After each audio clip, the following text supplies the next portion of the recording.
Hello everybody and welcome back to the lectures. So, we have been discussing about the protein sequencing and that was in module 6.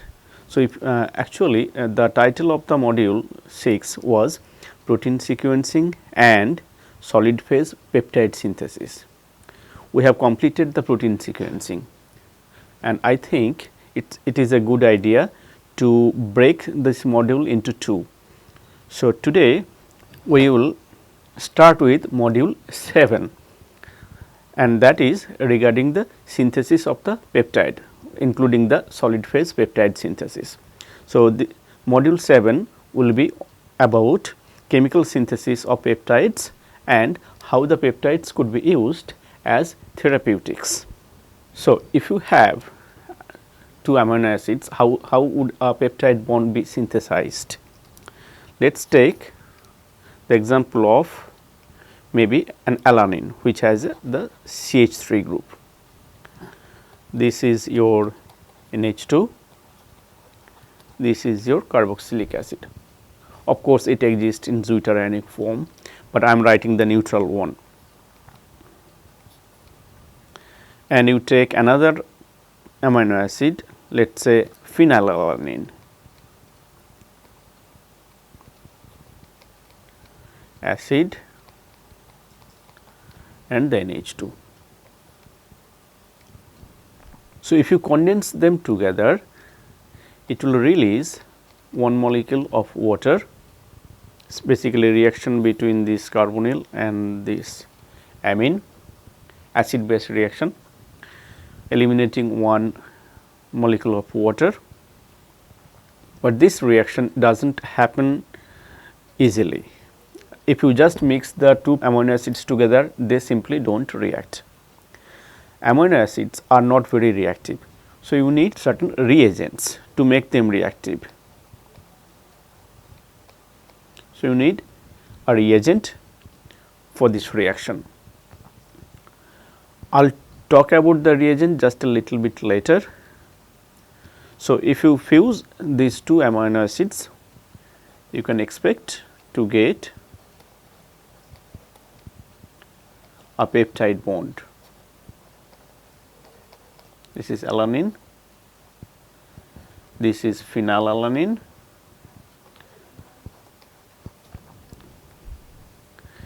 so you get a dipeptide. Dipeptide means it is a single peptide bond which has two amino acids, and then you have a free carboxylic acid group. Now, again if you add another amino acid to this, let us say valine, acid group, amine, then again you can expect a condensation here.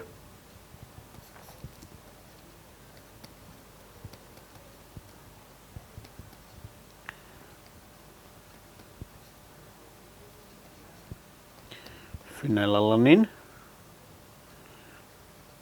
this acid would become a peptide bond and you will have valine with another free carboxylic acid group. I know there are problems here, I am not talking about those right now. If you go on, so you have three amino acids linked together now. If you go on like this, then you can expect to synthesize a short sequence of peptide, short sequence of amino acids which we call peptides.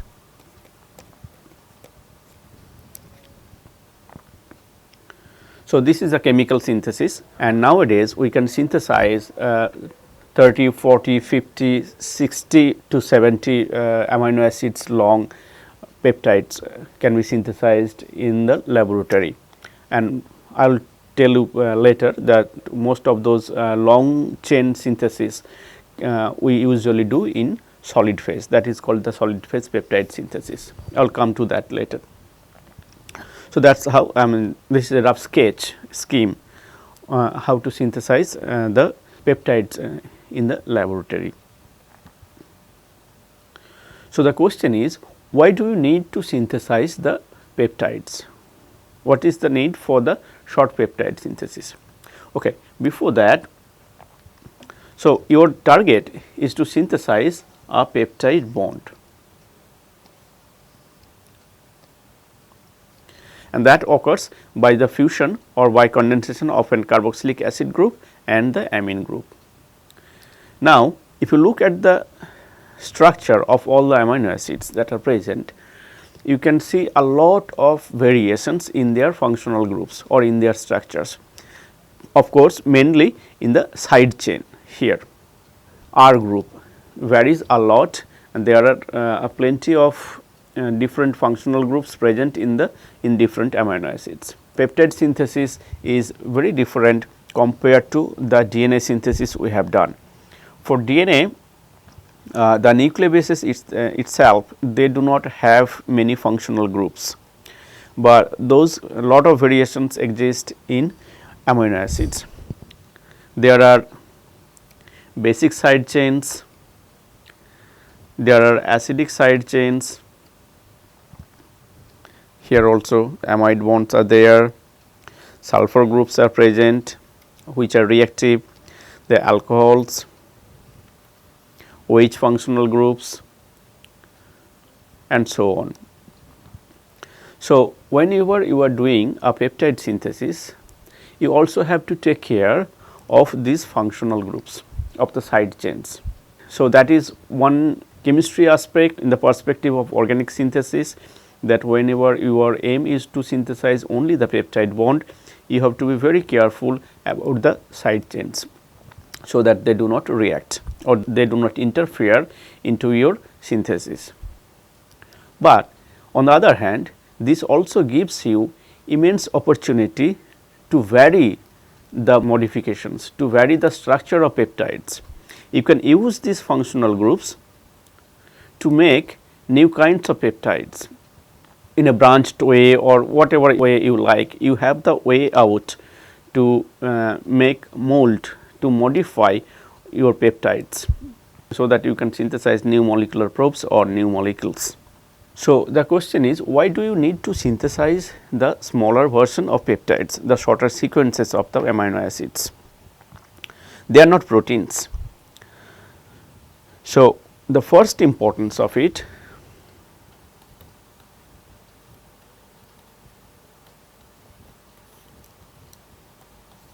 the first one is that, of course, if you want to study the biological property of a protein,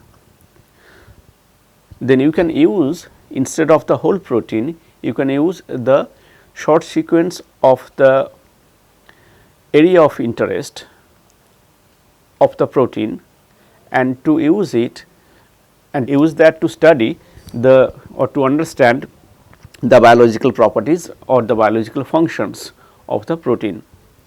For example, you want to know how the active site of a protein is bound to its substrate, how it is bound to its cofactors, what is the chemistry behind the catalysis of the within the active site of the protein and the substrates that are coming in.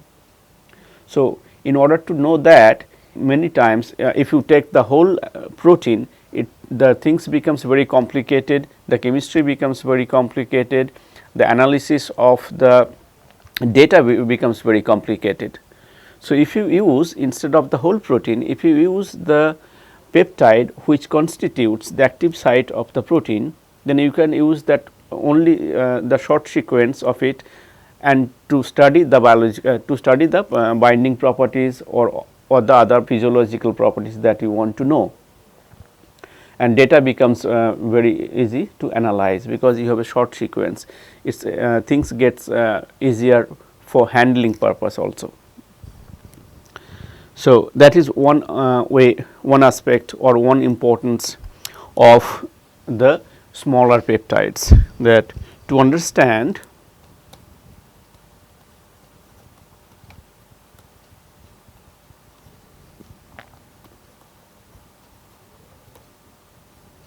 certain biological phenomena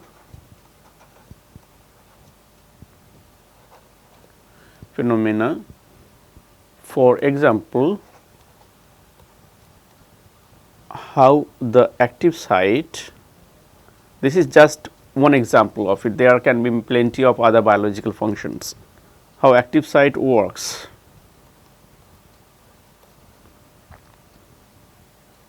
or how is it bound to its substrate or coenzymes.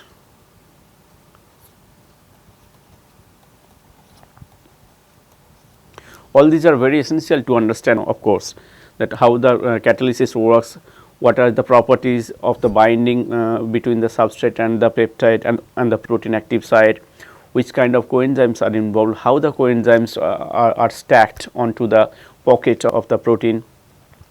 So, in order to understand that, you can use these things. And another very important aspect of using the short peptides is that you can do crystallography very easily, I mean rather easily compared to the whole protein. Whole protein is very tough to crystallize. So, if you want to see actually the structure of the active site substrate combination in a frozen form, then you have to go to the crystallography, you have to form the crystals, and then the short sequence of the peptides helps a lot in getting a good crystals. So, that is one aspect of it. Second is there are many short peptide sequences that we know of nowadays that have therapeutic purpose, and that can be used to cure as well as to take other molecules into the different targeted sites of the diseased cells. So, the second aspect is therapeutics. Not only therapeutics, if you want to do a certain imaging, you want to take the fluorescence molecule or other markers to certain part of certain part in the cell, then sometimes peptides also help you to take those molecules to the specific positions. So, there are many peptides nowadays which are known and which have tremendous applications in drug discovery and drug delivery. Therapeutic, drug discovery, drug delivery. For example,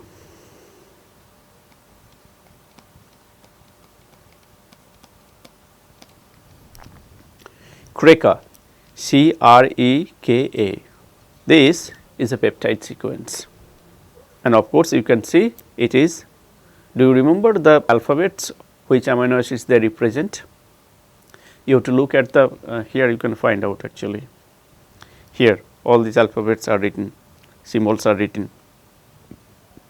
So, it is a good practice to know or to remember all the alphabets which represent the amino acids, because that is how usually a protein sequence is written. Protein is too long, so you cannot write the individual amino acids name, it will take too long time. So, it is represented usually, if you see a protein structure, protein primary sequence somewhere, you will see these kinds of alphabets are written. Of course, they represent the amino acids. So, CRECA 1, 2, 3, 4, 5 is a pentapeptide.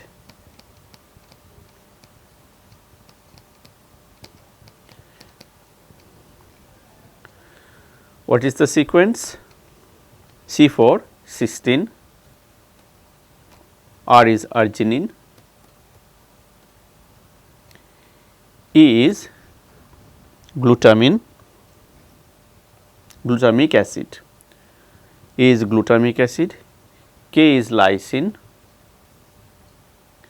and A is alanine. So, this is the sequence of this peptide, CRECA peptide, and this peptide has found enormous importance. This is actually a tumor targeting peptide.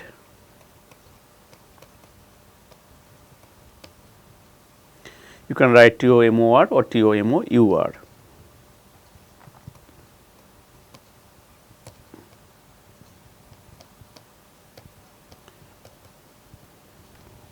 Tumor targeting peptide.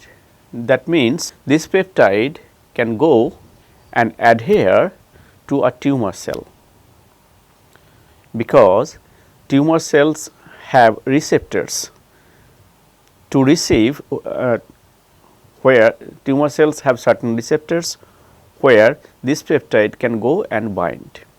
So, the normal cells does not have them, specifically tumor cells have them. So, if you have this peptide and if you try to send it, then this peptide will specifically go and be bound to tumor cells. So, this will be, this peptide binds or adheres to the tumor cells, because the tumor cells have the receptors to dock this pentapeptide. And of course, you can find now that how important this would be. It is usually very difficult to differentiate between a normal cell and a tumor cell. So, therefore, whenever you try to send a drug to cure the tumor cells or to kill the tumor cells, they also kill the normal cells.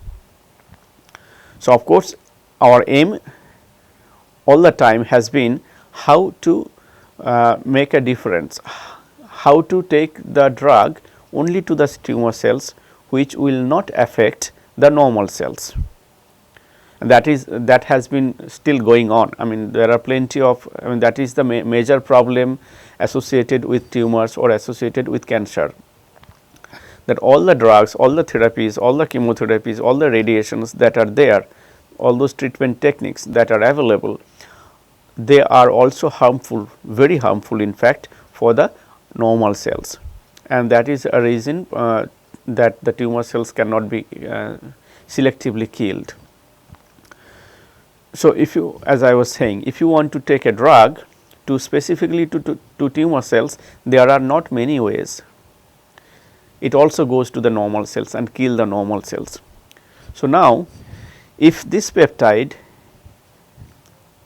only goes or binds to the tumor cell, then the advantage is, if you conjugate a drug here or if you attach a drug along with this, then what will happen?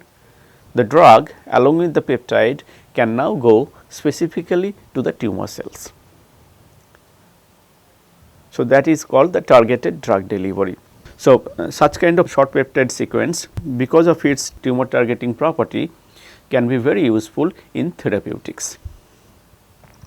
Not only therapeutics, for our academic purpose, whenever you want to understand something, you want to study a phenomena, you want to study a physical property or biological property that is going on into the tumor cells, and you want to take certain other molecule, for example, an inhibitor or a fluorescence marker molecule to it, you can always attach that here, and this will go specifically to the tumor cells to give you the reports. Similarly, another peptide which is a tripeptide, RGD, is a tripeptide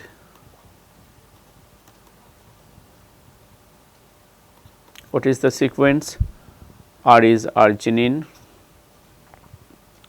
G is glycine, and D is aspartic acid. So, it is a tripeptide, but often this exists in a cyclic form. RGD peptides often exist in a cyclic form, and it can have a polymeric structure also, polymeric cyclic, I mean maybe a three member of RGD can be present. So, this peptide RGD or another one called NGR is also a tripeptide which has the sequence of N is asparagine. I am writing the full form here to differentiate between aspartic acid, G is your glycine and R is arginine. So, very close structures actually, very close sequences. This has arginine, this has arginine, this has glycine, this has glycine, only aspartic acid and asparagine are different. These two peptides are known as tumor homing peptide,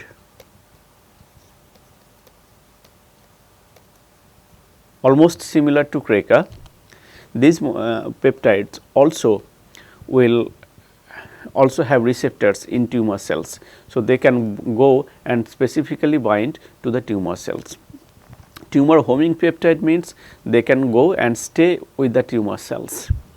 So, again similarly these peptide sequences can also be applied or can also be very useful in understanding the biological functions that is going on in the tumor cells, as well as to carry drug molecules to the tumor cells and do a treatment.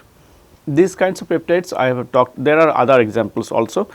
These are the most well studied peptides that are used to target the tumor cells. Now, another kind of peptide sequences, mostly the charged peptides, peptide which has multiple positive charge. For example, polyarginine sequence,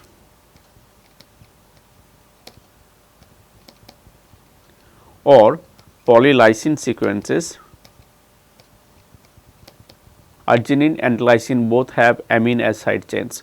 So, obviously, they will exist as in the zwitterionic form, they will exist as NH3 plus that has positive charge. If you have a polymer of arginine, if you have polymer of lysine, they will impose lot of positive charge in your peptide sequence, and those charged polar peptides are very good in penetrating the cells. So, they are known as cell penetrating peptides. In short, they are called CPP. So, those kinds of molecules with high positive charge and polar side chains can cross the cell barriers, can penetrate into the cells, and that is very important, because our cell walls are pretty protective, pretty strong. Usually our cells do not allow any foreign bodies or any foreign entities to cross into its membrane, because they are outsiders and they can harm the cells. So, cells are very protective not to allow any foreign, any unknown bodies or any unknown molecules to penetrate into the cell, and that is where most of the drugs that you use do not get through the cells. So, only a certain percentage of the drugs that you actually use can penetrate into the cells and can do its functions. The rest of the drug are actually eluted out or will be coming out, excreted out of your body, and they do not go into the cell. So, in order to increase the bioavailability, in order to increase the amount of your drug inside the cells, you need something that will help you to cross into the cell barriers, and that is where these peptides are for, CPP. So, if you attach drugs here, if you take other molecules that you want to take into the cell, this is a good idea that you can combine the cell penetrating peptide along with those molecules, and then it can together they can get into the cells. And this thing, cell penetration, becomes much more harder when you think of brain cells. So, our brain cells, brain is the most important part of our body. So, brain cells are overprotective not to take any molecules from outside. It is very hard to send drug molecules or medicine into the brain cells, they simply get rejected. So, there are blood brain barrier peptides. blood brain barrier.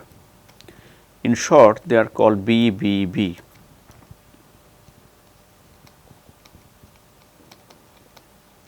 Peptides. So, those peptides can cross the blood cells, and therefore, obviously they have really huge importance in biology, in drug delivery, in pharmaceuticals. So, there are many again there are many sequences that are known nowadays. Some of them are very active, some of them are not that active. So, one of these is a TAT peptide.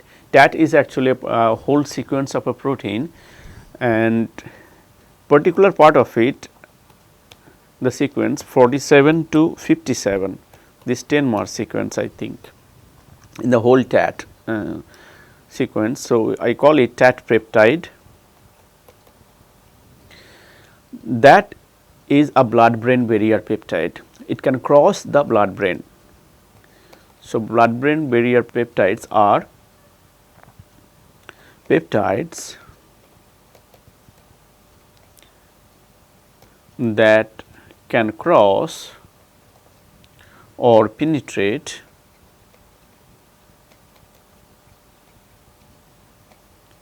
the brain cells or blood brain, that can actually penetrate the brain cells. So, this peptide, a certain sequence of the TAT peptide is, I will write down this sequence of it, Y, G, R, K, K, R, R, Q, R, R, R. So, you can see here a lot of R, arginine. So, as I was saying that for any cell penetration you need more positive charge, positively charged amino acids. So, therefore, the number of arginine should be more, polar side chains. What is the full form? Y is your tyrosine, glycine, arginine, K is lysine. So, it is full of lysine and arginine. Again K is lysine, arginine, arginine. Q is your glutamine, GLN, glutamine, arginine, arginine, arginine. 1, 2, 3, 4, 5, 6, 7, 8, 9, 10, 11. So, it is a 11-mer peptide sequence that will allow you to cross the blood brain cells. So, these are some of the important reasons why we need to synthesize peptides that I have talked about. There are many others. So, now coming back to the synthesis. So, peptide synthesis. As I have said, if you want to synthesize a long sequence of peptides, then you go for solid phase peptide synthesis. But the short sequences of the peptides, for example 3, 4, 5 up to 10 even, we can synthesize in solution phase itself. So, let us start with the solution phase peptide synthesis first. So, this should be solution phase peptide synthesis for the time being. If you do it in solution, if you take 2 amino acids again, let us say you have R1 here and R2.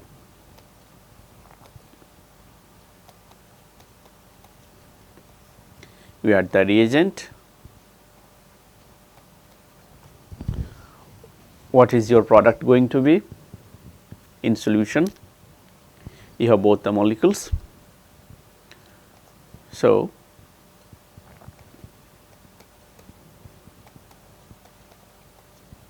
obviously, there will be condensation here.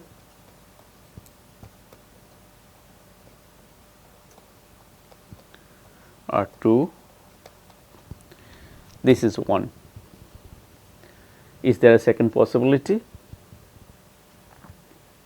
So, in this case, the acid of R1 is reacting with the amine of R2. What can happen? The other way around.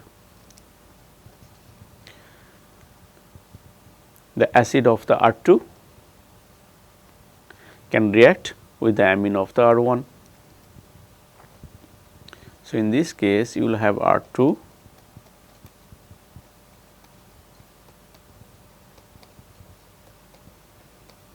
R1. This is a different molecule, this is a different molecule. So, we have already 2 possibilities.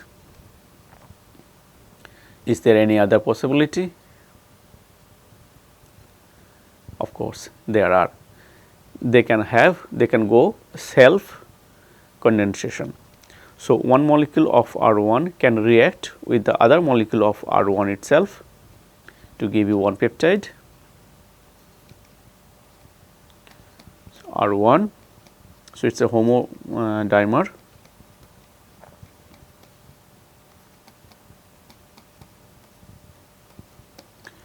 So, both are R1. This is also possible. Similarly, for the R2.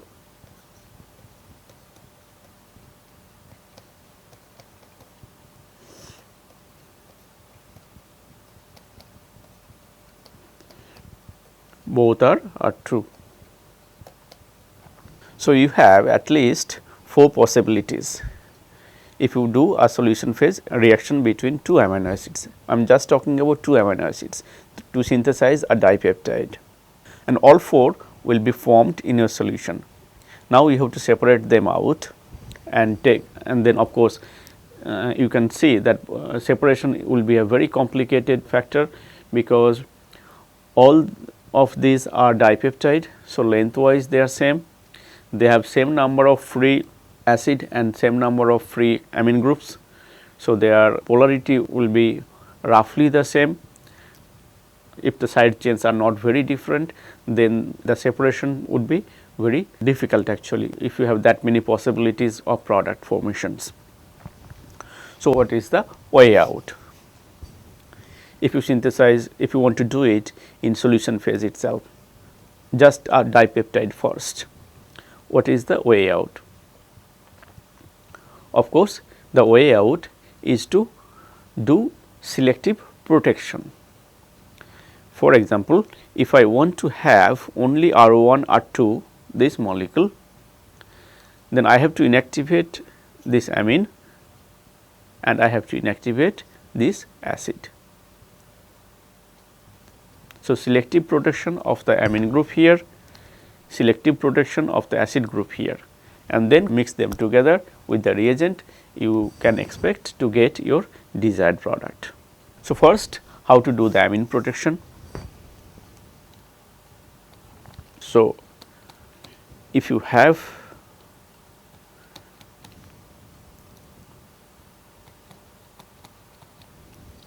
so this is our desired product.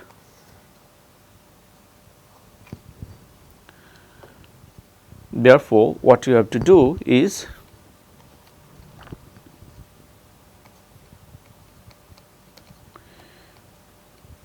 keep the acid group free and protect the amine. I am terming it as P1. So, this is amine protection. That you have to do for the first amino acid.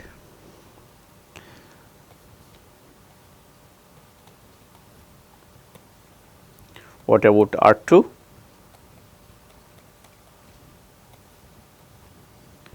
for R2, you need the amine group here, because there is acid free, here an amine should be free, and your carboxylate should be protected, so that it does not react. So, this should be carboxyl acid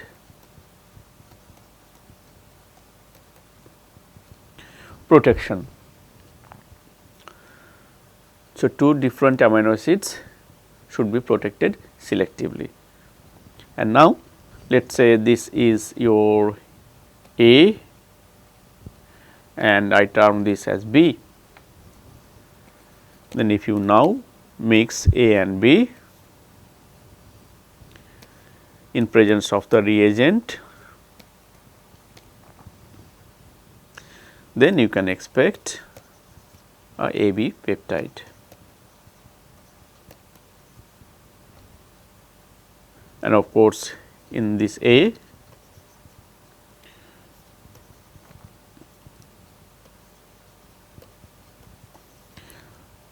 there should be acid protection, there would be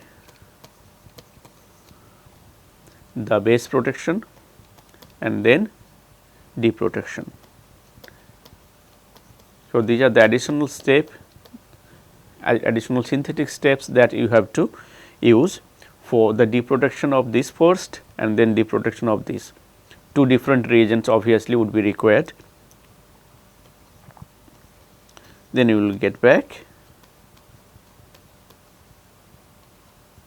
your desired peptide. This is for dipeptide. Now, if you want to go for the longer chain peptide sequences, then what are the possibilities to do them? You have R1 acid NH2. So, first step, what you can do, of course, you have to protect the amine. Leave this on, this is the first, and then you add to it with the second amino acid, which will have a free amine group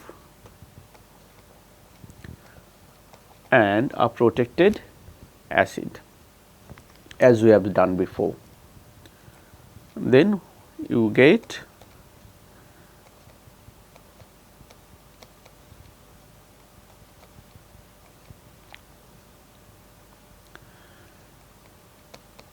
NH R2 COO P2. Now, what you have to do, if you want to carry on the synthesis, you have to make this acid free. So, therefore, D protection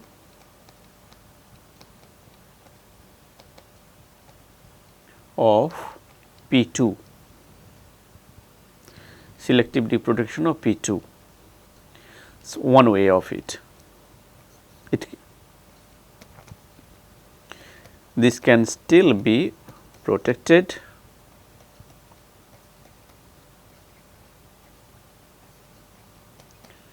R2, this will give you a free carboxylic acid. Now, if you want to carry on, bring in one R3, what you need is a free amine here,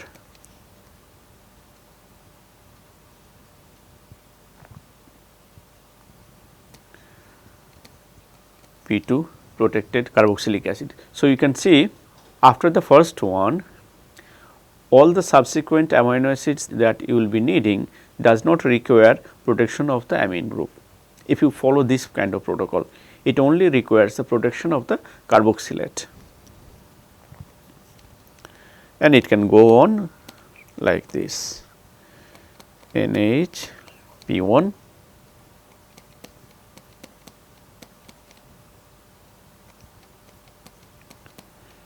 R2,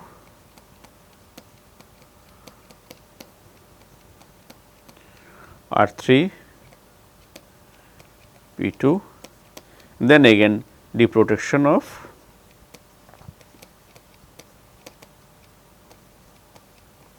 P2. It will give you another carboxylate free and you can move on like that. So, this is one way of it. It can be done other way around also, where you start with the protected carboxylic acid and do the reaction on the amine part. So, this I think the other way around, where we will have protection on the amine, not on the acid, and that is mostly used. We use it for, especially for solid phase peptide synthesis, we use the protection of the amine group, amine side chains, that we will see. So, this is for the protection of the acid group here, and before I have talked that we can protect the amine group also. So, both protections sometimes would be required. Now, the question is what kind of protecting groups you will be using. So, protection or protecting groups.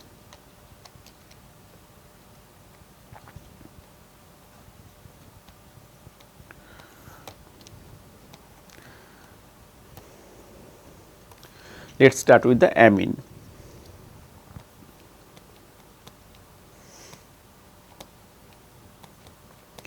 How to selectively protect the amine group here? There are many reagents. The reagents which we use most are two of them. One is called BOC, another is called FMOC. These two are the different protecting groups or protecting group chemistry that we use for amine protections of the amino acids. So, first is with the BOC. BOC anhydride is the reagent. You can write BOC anhydride, or you can also write BOC2O, that represents BOC anhydride. Then you get R COOH NH BOC. That is the selective protections of the amine group. Now, how does it work? What is the structure of BOC? BOC is basically, this is BOC anhydride.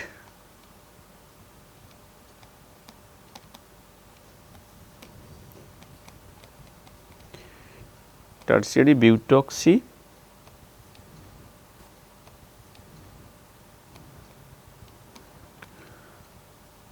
carbonyl anhydride. What is the structure?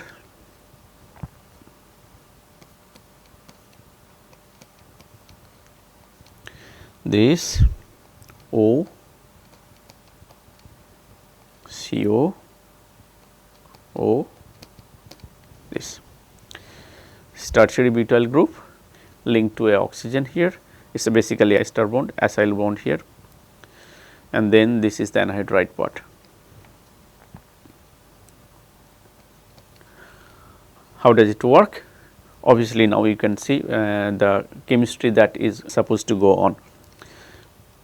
This is electron deficient carbon. It is a nucleophilic center. Obviously, carboxylic acid will not react here. So, it will react, it will attack this, and it will come back, it will come here and go back there. Ultimately, it will cleave this bond, right.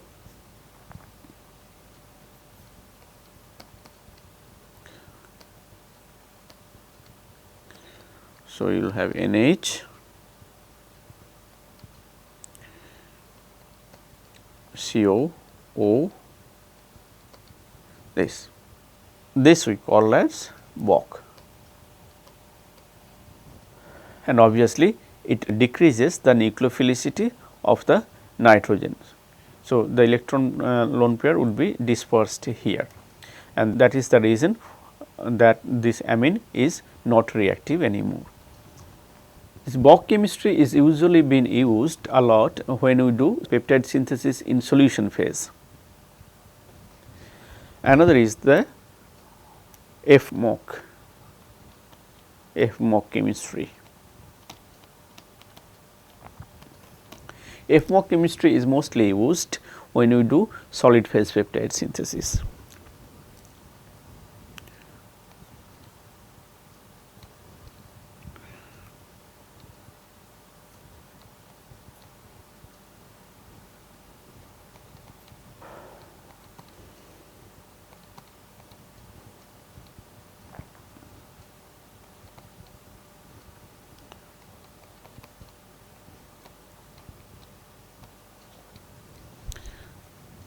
This is FMOC chloride.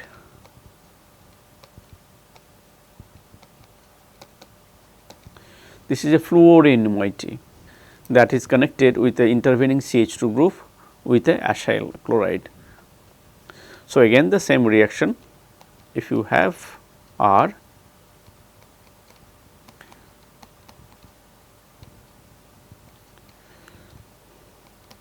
acid chloride, obviously chloro would be out.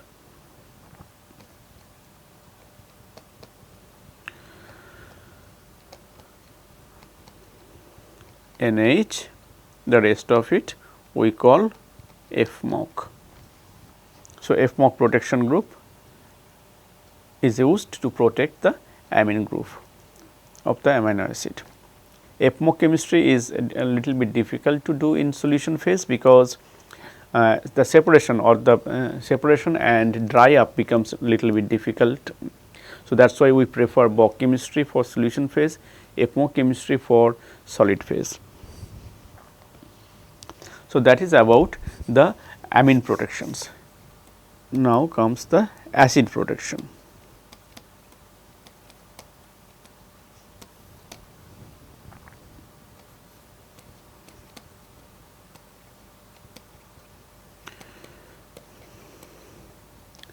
Usually, to get a good protection of the acids, we use ester formations, because ester bonds are very strong bonds. So, we will synthesize ester. It can be done with the ethanol, with ethyl ester.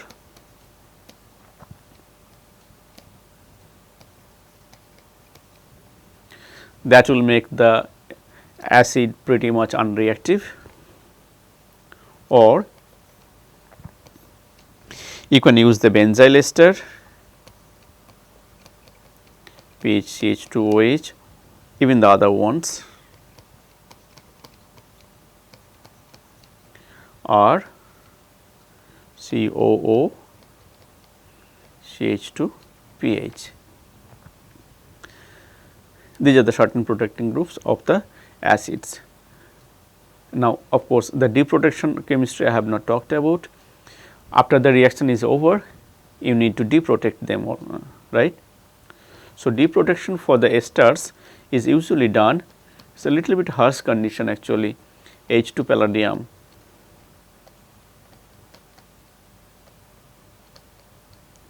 So, that is why these are usually doing here also the same thing, same reagent H2 palladium or H2 platinum can be used to deprotect the acid groups.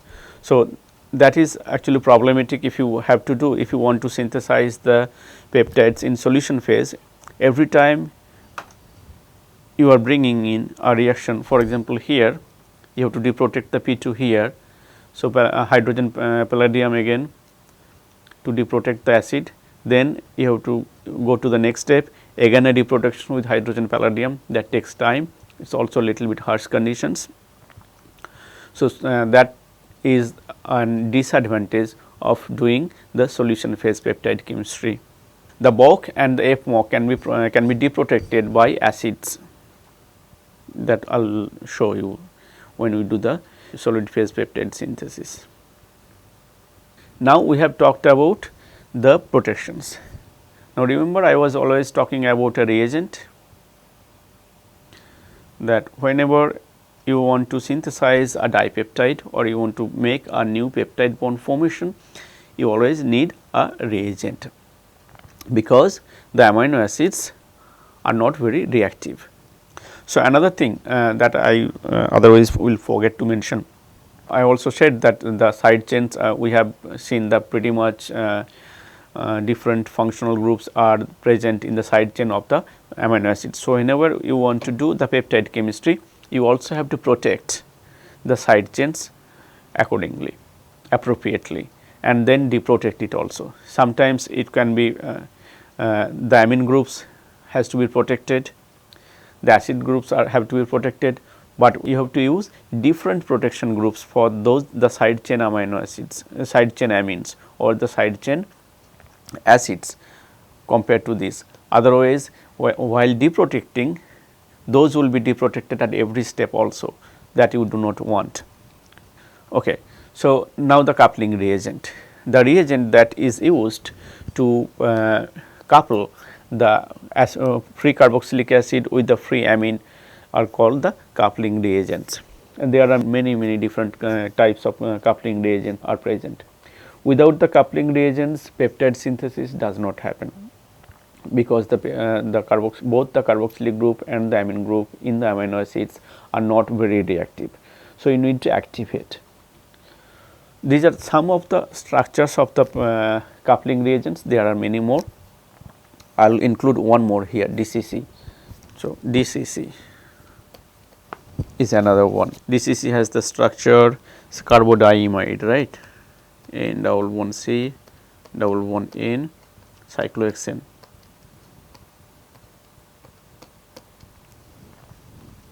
Dicyclohexane carbodiimide, that is a DCC. This is also a very famous coupling reagent. In fact, DCC was one of the first coupling reagent that was used for peptide coupling. So, all these coupling reagents are mostly used to activate the carboxylic group.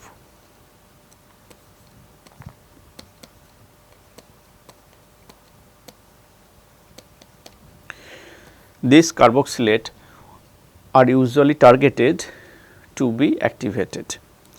So, once you activate this, then the free amine can react. So, you can see the complicated structure.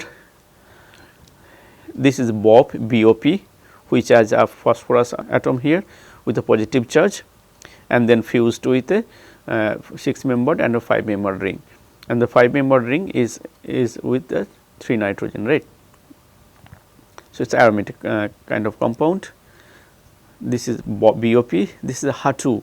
HA2 has again this kind of structure, which makes with the electron deficient nitrogen here. Obviously, there are charged species, all these are charged species, most of them. This here the charge separation is neutralized, here you have a positive charge. So, you need a salt, PF6 minus is the stable salt. Here also this is HBTU. HBTU has again the fused structure with NNN triazine, it is a cyclic triazine actually, and then with this kind of this you will see this is actually a derivative of urea that you can get as a side product, and then again PF6 minus and DCC. So, next lecture we will see how the mechanism works, how the coupling reagents are involved in activating the carboxylic acid, and how the peptide bond formation actually works in presence of these coupling reagents. And then we will also move on to the solid phase peptide synthesis. Thank you.